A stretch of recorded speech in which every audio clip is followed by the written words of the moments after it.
Oh, very warm greetings. I am Nikhil Rathi and I'll be talking about the recent ongoing protest by the farmers against the union government.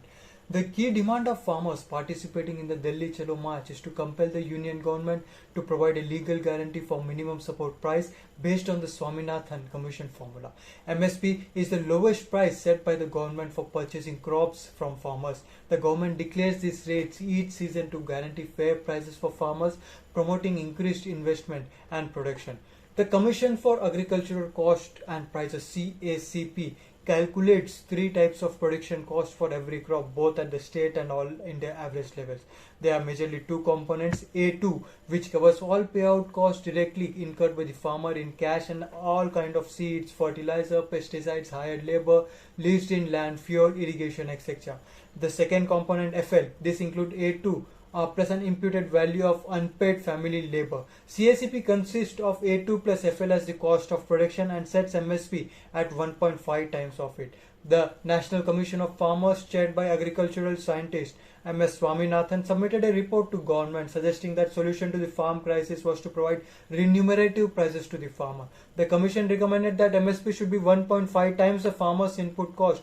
But for the farmer's calculation of input cost, the Swaminathan committee laid down a different formula. Along with the paid out commission, along with that is A2 and the imputed value of family labor FL, it also included the interest on the value of owned capital assets. Basically, it's a opportunity cost. And let's name the variable as C2. So the government sets MSP at 1.5 times the cost of production, where COP is A2 plus FL. The Swaminathan Commission, however, suggests that COP should be based on C2, proposing the C2 plus 50% formula for setting up the MSP. So what's the problem?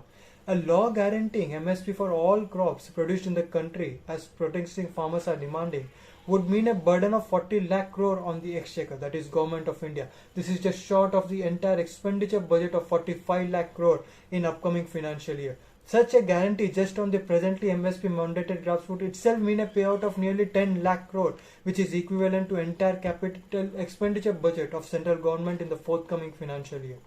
These figures put in perspective why the centre is not in favour of law and guaranteed MSP, as it would upset the entire fiscal balance of the country. This is a huge burden, as the total value of agricultural produce in India stood at 40 lakh crore in financial year 2020-2021.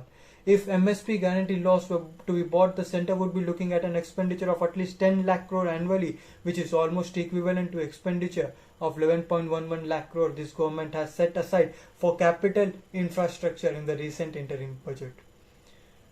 To accede to the bigger demand of the farmers to cover every crop produced in the country under MSP would mean devoting the entire union budget to it. This would put India's third largest economic target for the next 5 years into serious jeopardy and expose people to more taxation through direct and indirect taxes. Normally the prices are decided by demand and supply. If the MSP is made legal, the production assume of particular commodity is 100, but the demand is 70. Then what will happen? Nobody will touch the remaining 30. It will stay with the farmers. The other problem is storage challenges. The government already faces difficulty storing existing food grains, with reports of spoilage due to inadequate storage.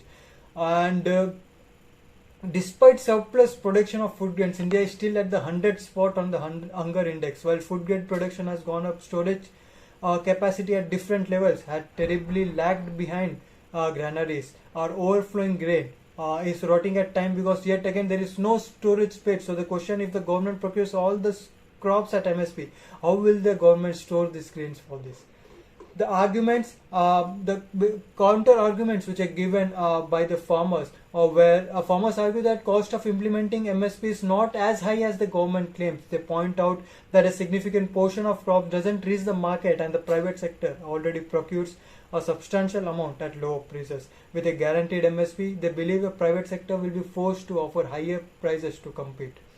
While coming to the storage solutions, farmers argue that MSP acts primarily as a price regulator. If private players are forced to increase the prices due to MSP, the government won't have to buy more than it needs, reducing storage concerns. And the third argument given by the farmer, This to procure by procuring crops at MSP, the government can become a monopoly and sell them at a profit, generating a revenue instead of relying on subsidies. So these were the arguments from both the side, that is from the government side and the farmer side regarding the MSP. Thank you.